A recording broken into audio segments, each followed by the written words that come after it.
You're the CMO of a successful business. Every year, your company comes up with a marketing plan, and halfway through the year, your CEO is going off the rails from the marketing plan that you set out to do. What do you do with that? How do you navigate? Well, I'm here to help you. You might be surprised at the advice that I give you, but follow along and I'll help you navigate. Let's take a hypothetical trip to fairy tale marketing land. We have CEO Bob, who is really trying to impress the shareholders and the stakeholders of the company, really trying to rally and grow revenue and market share. And then we have CMO Jill, who is really trying to prove herself in her role. She's trying to make sure that her boss, who is the CEO, is very pleased and that she's able to grow in her role, perhaps even get a promotion or a raise or whatever. And so we're halfway through the year and some of the things are going off the rails. The revenue isn't hitting like they want. Some of the goals that they set out for in Q1 aren't necessarily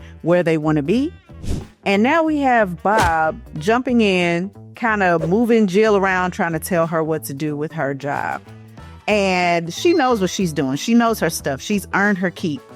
But Bob is really pushing the pedal on her. He's really trying to drive her and get her to do the things that he thinks she should do instead of the things that she, as an intuitive marketer, should do. So now the marketing plan that they set out for in the beginning of the year is off the rails. Here are a couple things that I see that typically lead to this situation. One, there's pressure from the top. There are people that have all types of opinions, insights, and thoughts about what should be done, what could be done, but they don't really have their pulse on marketing in and of itself. So they start inserting their opinions, their thoughts, their desires that perhaps even they had before the plan was laid out, but maybe they spoke them and they feel like, well, if we had done this, we should have done that, whatever the case. Another thing that I see is when other departments start having their way and they have their initiatives that they want to push out as well. So now they have the ear of the CEO or someone in upper management or leadership, and they're pushing their agenda, they're pushing their way, and they want certain things to happen as well. So they're competing with the marketing initiatives and agenda because they have a goal and they have things and metrics that they want to meet as well. So now the paths are converging. There's two competing voices. Which way do you go? Which initiative do you chase? The other thing that I see is that a CMO just may be trying to prove themselves. They're trying to get the buy-in and the agreement of their CEO and their leadership. So they're doing whatever it is that they ask them to do. Sometimes CEOs are very visionary, they're entrepreneurial, they are pivoting really quickly, and the marketing team and the CMO don't have a chance to really catch up to what's happening. So they're just flailing all around, trying to catch up, trying to keep up with what's happening in the company. And the CEO is chasing every shiny object that they can, and the CMO has to try to prove themselves to keep their job. Now, if you're listening to this and you're a CMO, I'm sure you can empathize with what I'm saying. And if you're a CEO, you know yourself, you know you're entrepreneurial, you're probably moving, shaking, and changing things up in the middle of the year. So here's how you two can get on the same page and make sure that you're both doing what's best for the company, because that's what you want anyway. So the first piece of advice that I have is that in the beginning of the year and every quarter, there needs to be a check-in. You need to make sure that you're speaking the same language, that you're tracking, and that the goals that you say that you're set out to do in January 1 are the same goals that you're saying you're set out to do July 1. So just continue those check-ins with one another, stay in touch with one another. Don't let either go in either direction and start veering too far off the path. The second thing is, as a CMO, always have everything that you're trying to prove in your cases backed by data. A CEO cannot deny data.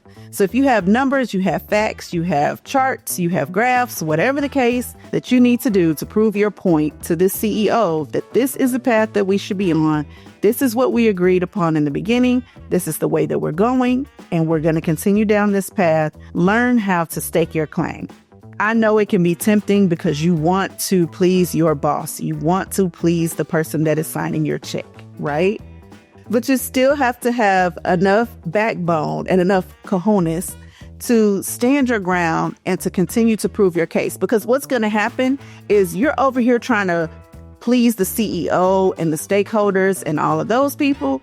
But you're probably losing your team on the other hand. They're confused. They don't know what to go after. They're getting disgruntled. They're upset. And now their performance is slacking. So now your overall goal and everything that you wanted to reach and go toward your program is failing because your team is not following behind you. So there has to be alignment all the way through. Get things in writing.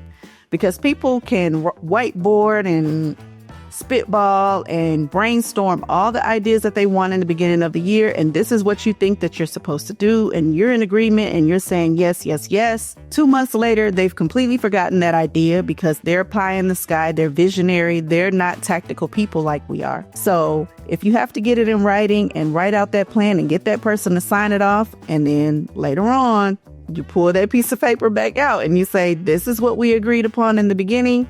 This is how I'm tracking this. This is where we are on course, or whatever the case. Now you have a proven ground to go back to what you said you were going to do and to stake your claim. But again, you cannot be afraid to voice your thoughts, your opinion, or to make sure that you are backing your team and your strategy when you're in the room with those other leaders.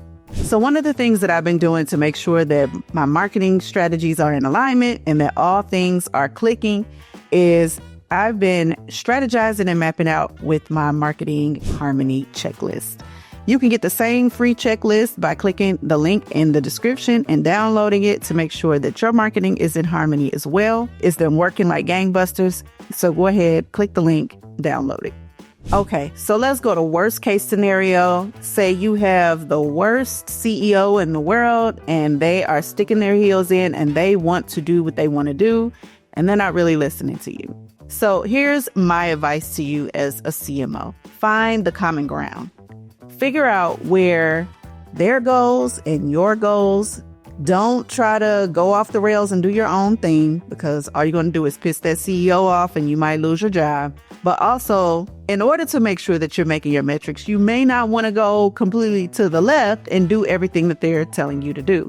Meet in the middle, find a way to negotiate, maybe compromise a little bit, but make sure that at the end of the day, you are still doing what's best for the company and that your ego and that your goals and the things that you want to do are not leading the train and you're going off the rails in a completely different direction. Because I've seen CMOs do that as well and they crash and burn. Now, worst case scenario, if you are a CEO and your CMO is going in their own direction, they're not listening to your vision, they're not doing the things that you're asking them to do, the hard thing to do is going to be to find a replacement for that person. Now, I don't advocate for just completely letting people go all the time because sometimes there's a way to find common ground with people. There's a way to build empathy and relationship with people so that you can get on the same page.